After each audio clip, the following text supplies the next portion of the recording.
With a little setup, your troop can have a great experience during their virtual meeting. Let's go over some basic practices to get you and your troop prepared for a successful virtual troop meeting.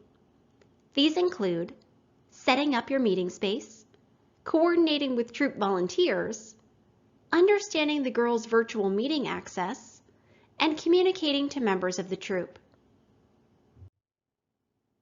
Before starting your virtual meeting, take some time to set up the physical space around you.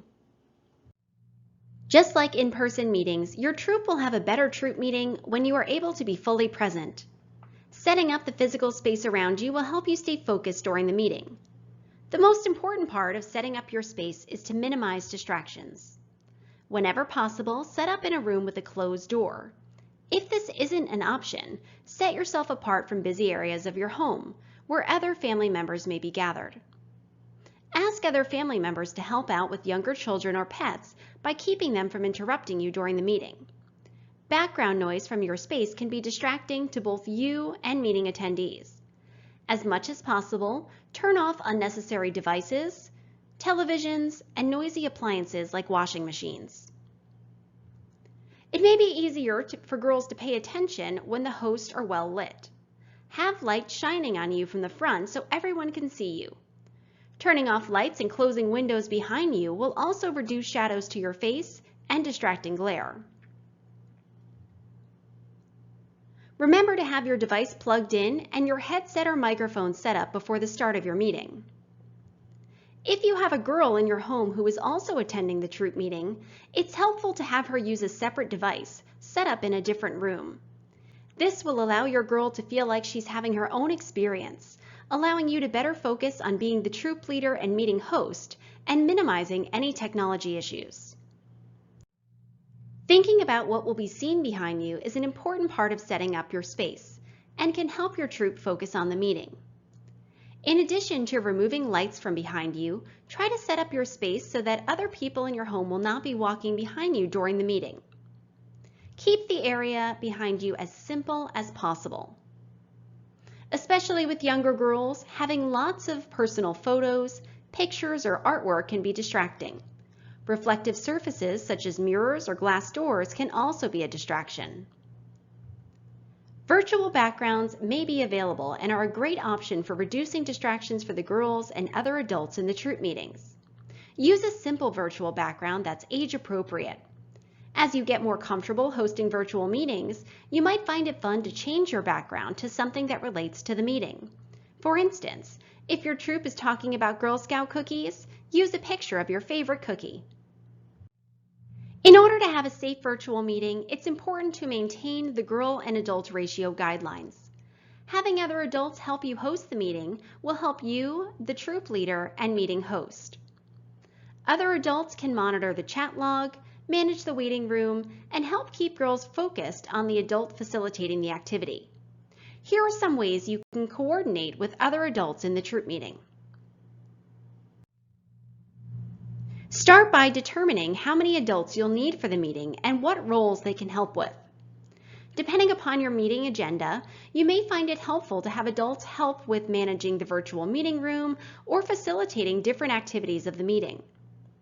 Roles for managing the meeting room include managing the waiting room, managing the chat room, muting and unmuting girls. It's helpful for all of the adults to be in the meeting space 5 to 10 minutes before girls arrive. And remember, technical issues can arise from time to time.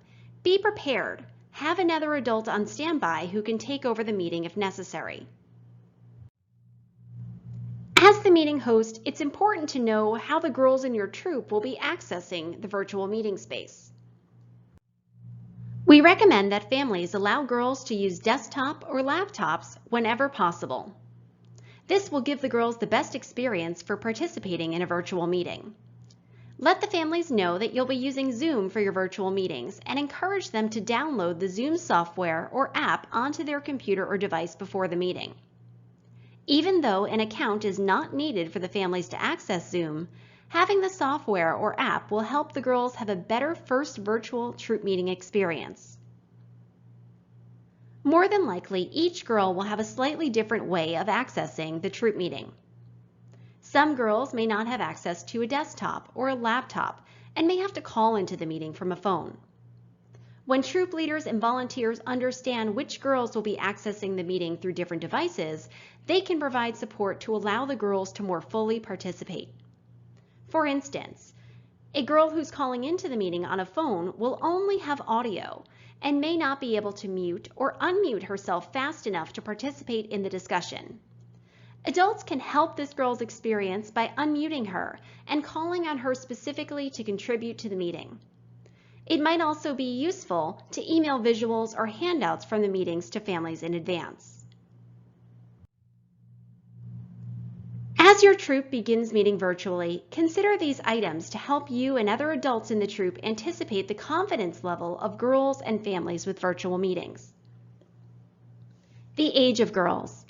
Younger girls may be unsure of how to navigate the virtual meeting room, and they can be very excited and talkative. Troop adults might spend a lot of time the first few meetings helping these girls stay focused and taking turns speaking. Older girls who are already comfortable with virtual meeting rooms and technology may become easily distracted with the Zoom features and chat room. Girls who are prone to being quiet and reserved during in-person meetings might feel less comfortable participating in virtual meetings. It is important for all girls to be encouraged to participate at a pace they feel comfortable. If, after a few meetings, you notice a girl still seems reserved, reach out to her and her parents directly. Explore with the girl and the family if there's anything that can be changed to help make her more comfortable with sharing during the meeting. As your troop conducts virtual troop meetings, troop leaders and volunteers will learn which girls and families are more comfortable in the virtual meeting space and how to best support them. Setting expectations for your virtual meeting space is an important exercise for your first few virtual troop meetings. Work with your Girl Scouts to craft a troop agreement for virtual meetings. The troop agreement should include important online safety guidelines, such as avoiding recording any portion of the meeting, taking photos or screenshots of the meeting or chat, or sharing any inappropriate annotations or images. You should also consider developing some new capers for your virtual meeting space. Some examples include assigning someone to share or lead a song, or to be the timekeeper for the meeting. It's time to get started with virtual troop meetings. Holding a practice meeting is a great idea for any troop who is new to virtual meetings or new to using Zoom. Before your official troop meeting, set up a time when families and girls can drop in to a virtual meeting. There doesn't need to be any agenda, and they don't need to commit to staying on the entire time, but this will give the whole troop a chance to practice the process of signing into the virtual troop space.